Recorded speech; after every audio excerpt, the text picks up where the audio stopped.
तंदूर जो है ना, तंदूर जो इनका बना है, तो अब हम तंदूर फिल्म बनाएंगे जिसमें हम कास्ट करेंगे शान भाई को।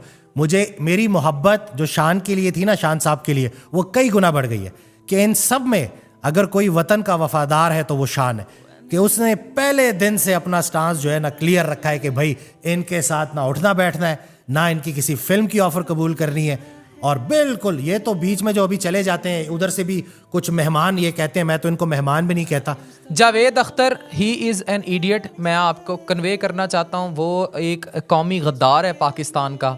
हमें उसे डिक्लेयर करना चाहिए कौमी गद्दार। हमें कंगना रनावत, अजय देवगन, काजल, इन सब को लानत भेजनी चाहिए। ये लोग, इनका जो किरदार रहा है जब औरतों, मदरसों और बच्चों पर मिसाइल दागे जा रहे थे तो ये उधर से जय हिंद कह रहे थे। पूरा बॉलीवुड जो है उस पर मेरी तरफ से, आपके चैनल की वसातत से लानत दोनों हाथों से। और ये डिज़र्व करते हैं लानत, क्योंकि इनको शर्म नहीं आती। इन लोगों ने वहाँ के पूरी आवाम का दिमाग नीस तो नाबूद और बर्बाद कर दिया है, ख़राब कर दिया है। और इनका कोई ज़ाती नरेटिव नहीं है एक्सेप्ट के ये उन लोगों के दिमाग जो हैं उनको मैनिपुलेट करें और उनके दिमागों को ख़राब करें। बिल्कुल। और ये देखें ना, ये कितने अरसे से, पुराने वक्तों में आप देखें तो बॉलीवुड ने ये रेप, औरत का रेप करने को ना फिल्मों में दिखाया, और उसका असर इतना हुआ कि आगे जाके 80s 90s में अब आप देखें कि इंडिया में ख़वातीन का कितना रेप होता है। और ये यानी कि जो आप दिखा रहे हो वही अमल आपको अपनी सोसाइटी में नज़र आएगा। लेकिन चले, एक चीज़ तो अच्छी हुई ना कि कम से कम इनको पता चल गया कि हकीकत बॉलीवुड नहीं है, हकीकत बिल्कुल मुख्तलिफ है। ये असल अक्षय कुमार जो हैं वो हमारे स्क्वाड्रन लीडर्स हैं, हमारी एयर फोर्स है।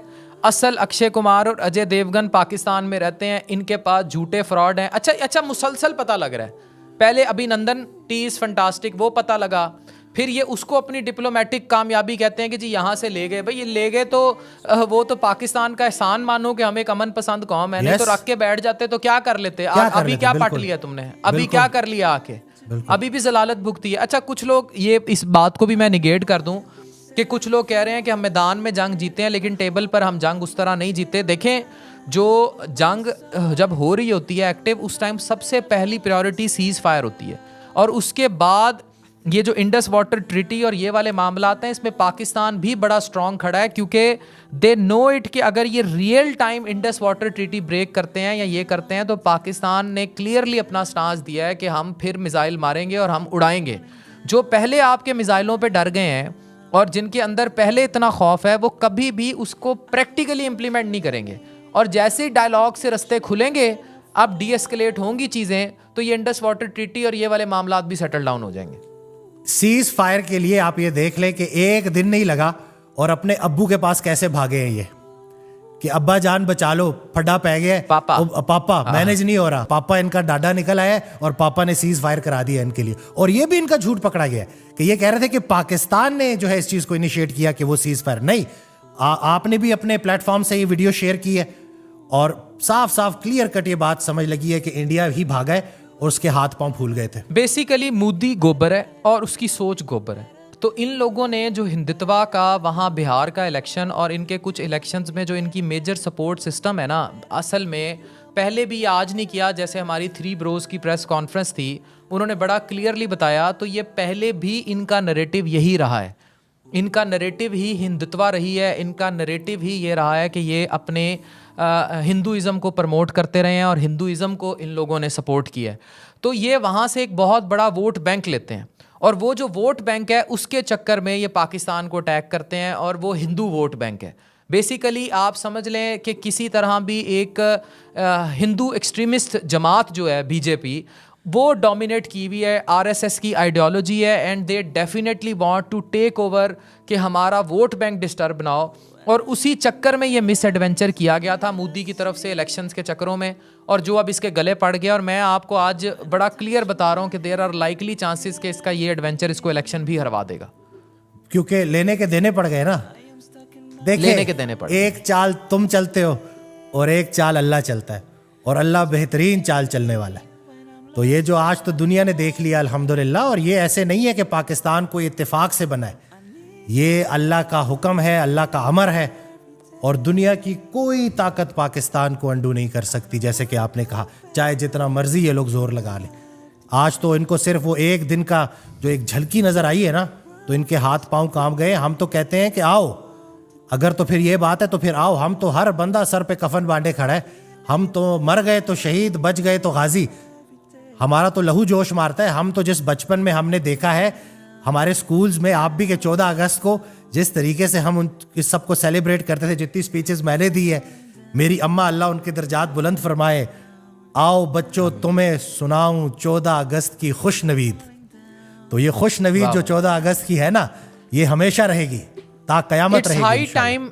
It's high time doctor Wasim कि अब फिर से कौम को नेशनलिज्म पढ़ाया जाए, फिर से कौम को कौमी वहदानियत पढ़ाई जाए, फिर से 14 अगस्त 23 मार्च को सेलिब्रेट किया जाए, फिर से हरे झंडे के नीचे कौम को और फोर्सेस जो हैं उनके दरमियान खलीज को मुकम्मल ज़ीरो किया जाए, फिर से पाकिस्तानियत हमारी रगों में इंजेक्ट की जाए। और ये वो मौका है कि जब कौम को इकट्ठे कर दिया गया है तो कौम शुड बी यूनाइटेड एंड कौम शुड प्रूव देमसेल्व्स कि they are the best nation in the world. इंशाल्लाह जी, टैलेंट की कमी नहीं है, रिसोर्सेज की कमी नहीं है, बस कमी है तो इकट्ठे होने की थी, जो अब इकट्ठे हो गए। और ये मेरी भी और आपकी भी जिम्मेदारी है और उन तमाम लोगों की जिम्मेदारी है जिनको लोग सुनते हैं। अच्छा डॉक्टर वसीम, आज एक किरदार पाकिस्तान की इन्फ्लुएंसर इंडस्ट्री से मैं मुखातिब हूँ, आप मेरे साथ हैं।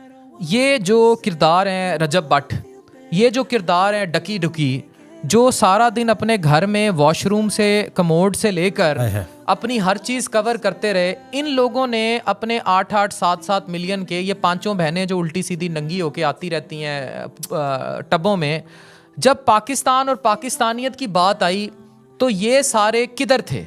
वो ऊट पटांग टिकटॉकर जो घटिया किस्म के टिकटॉक बनाते हैं, जब पाकिस्तान को इकट्ठा करने की बात आई तो ये सारे किधर थे? इन सारों ने अपना मकरू चेहरा दिखाया। ये छोटे से छोटा फ़ोन ख़रीदने दुबई भाग जाते हैं ये और दिखाते हैं उसको, उसके ऊपर से गाड़ियाँ गुजारते हैं। ये एक दूसरे को अपनी वेडिंग एनिवर्सरीज़ पे कई कई करोड़ की गाड़ियाँ गिफ्ट देते हैं और उन्हीं व्यूज़ से गिफ्ट देते हैं जो इनको यहाँ पढ़ते हैं, और ये हर चीज़ वहाँ कवर करते हैं और बाहर के फॉरेन टूर्स में एक एक दिन का ये वीलॉग बनाते हैं। ये सारे कॉकरोच जब पाकिस्तान और पाकिस्तानियत और पाकिस्तानी वहदानियत की बात आई तो ये किधर चले गए? ये किधर फौत हो गए? इन पे क्या सख्ता तारी हो गया? शर्म नहीं आई इनको कि पाकिस्तान को जब इनकी ज़रूरत पड़ी कि ये ऑल ऑन फ्रंट आते और पाकिस्तान और पाकिस्तानियत और पाकिस्तान की कौम को इकट्ठा करते और फोर्सेस का मोराल बुलंद करते।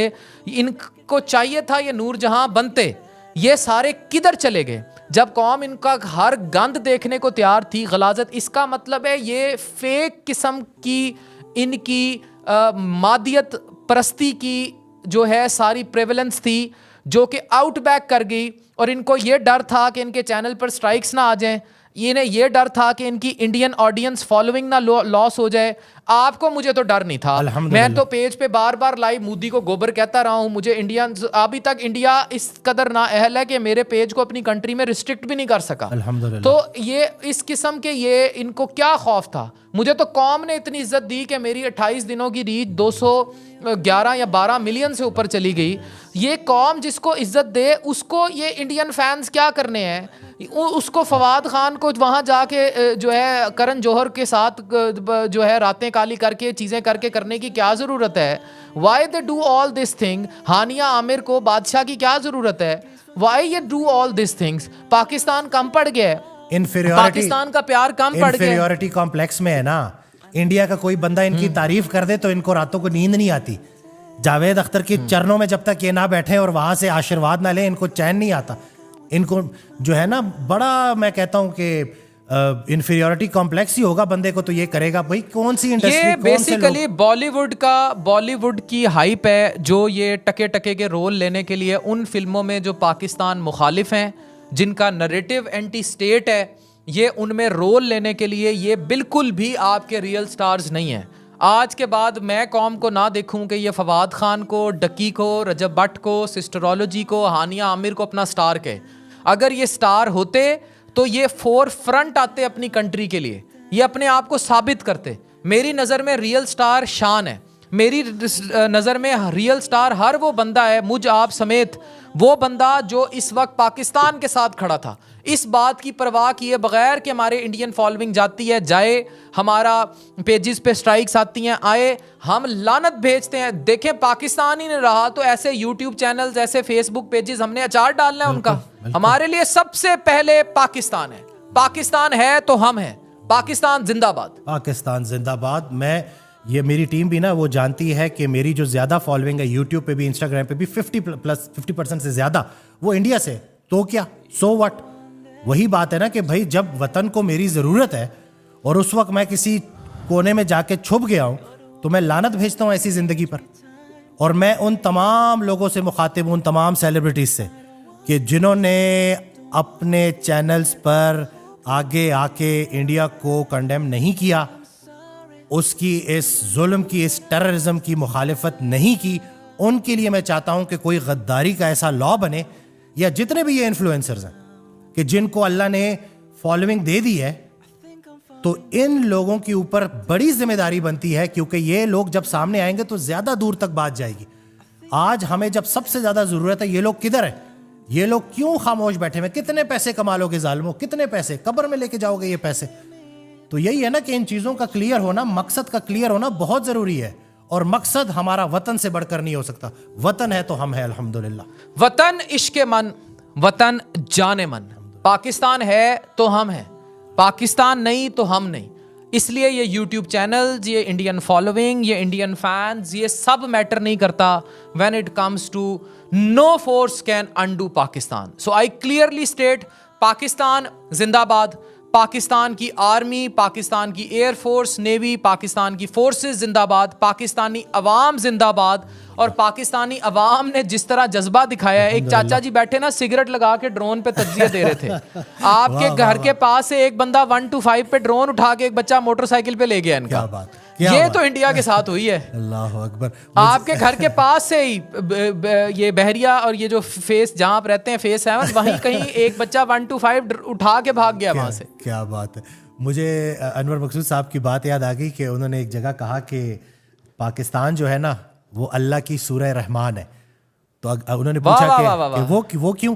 तो उन्होंने बड़ा प्यारा जवाब दिया कि तुम पाकिस्तान की कौन सी नेमतों को झुटलाओगे, कौन कौन सी नेमतों को झुटलाओगे? पाकिस्तान का इतना हमारे ऊपर जो है ना, ये जो अल्लाह का करम है कि अल्लाह ने हमें इस वतन में, हमारी आंख खुली, हमें इस वतन ने वो सब कुछ दिया है कि हक तो ये है कि हक अदा ना हुआ। हम अगर सब कुछ इस पे लौटा भी दें तो तब भी हक अदा नहीं कर सकते। वतन के इतने एहसानात हैं हमारे ऊपर। अच्छा डॉक्टर वसीम, आप ये देखें, वतन के इतने एहसान है, कौन सा काम ऐसा है पाकिस्तान में, चाहे वो टैक्स हो, चाहे वो प्रॉपर्टी के काम हो, चाहे वो घर बनवाना हो, चाहे कहीं ऑफिस में जॉब हो, जो थूक पकौड़े से नहीं होता, हो जाता है हर चीज का जुगाड़।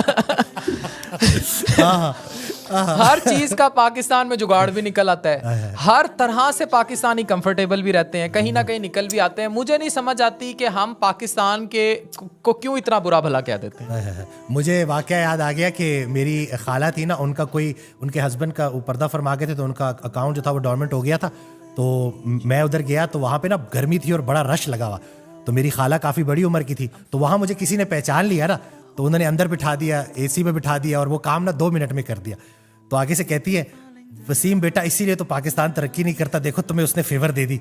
मैंने कहा आंटी खुदा का शुक्र अदा करे, इस गर्मी में आपको खड़े रहने का शौक होगा, मुझे नहीं है, अल्लाह ने मदद की है।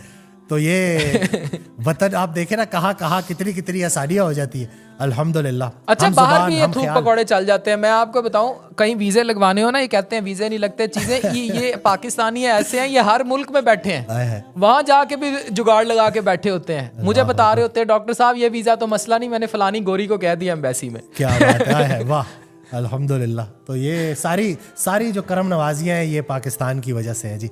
इस एक आइडेंटिटी है जो अल्लाह ने हमें दी है, तो इसकी कदर करनी है। और इंशाल्लाह इस पॉडकास्ट के ज़रिए बड़े लोगों में ये एहसास जागेगा इंशाल्लाह। और बस अब डट जाना है। अब पाकिस्तान ये जो नाम है ना, ये खून की तरह जो है ना, ये अगर खून निकले तो इसमें से लोगों को आवाज़ सुनाई मेरी देनी चाहिए ज़ाती राय में, की। अगर मेरी एक कौम मेरी ये बात सुन ले तो आपकी रगों में अब खून नहीं बहना चाहिए, आपकी रगों में पाकिस्तान बहना चाहिए। सुभान अल्लाह। And that's very clear. और आपने जो बात की ना कि कुरान में जो सूरत रहमान अगर दुनिया पर किसी रूप में एग्जिस्ट करती है तो वो पाकिस्तान है। फाबी अय्यी आलाई रब्बिकुमा तुकज़्ज़िबान। अल्लाह ने आपको यहाँ हर नेमत दी है और आप अल्लाह की किन किन नेमतों को झुटलाओगे, दैट्स वेरी क्लियर। बेशक। और बस यही है कि अगेन जो उसको हम सम अप कर दें कि कंटेंट अपना, मोहब्बत अपनी, वतन अपना। ये बाहर के जो ये फजूल फ्लॉप घटिया थर्ड क्लास फिल्में या इस तरह का गलाजत से भरा हुआ कंटेंट या इनका जर्नलिज्म या इनका IPL, सब पे जो है ना एक ही बारी कब्र खोदें, सारा कुछ अंदर डालें और दफना दें इनको। बिल्कुल। और लानत भेजे। और ख़ास तौर पे इस दिन के बाद जो लोग एक्सपोज हुए हैं, जो चीज़ें हमारे सामने आई हैं, तो अल्हम्दुलिल्लाह वतन काफ़ी है, अल्लाह काफ़ी है और वतन काफ़ी है और अल्लाह का हबीब सल्लल्लाहु अलैहि वसल्लम काफ़ी है अल्हम्दुलिल्लाह। बहुत शुक्रिया। बस यहाँ एंड करते हैं। वतन इश्क़े मन, वतन जाने मन, पाकिस्तान है तो हम हैं, पाकिस्तान जिंदाबाद। जज़ाकल्लाह।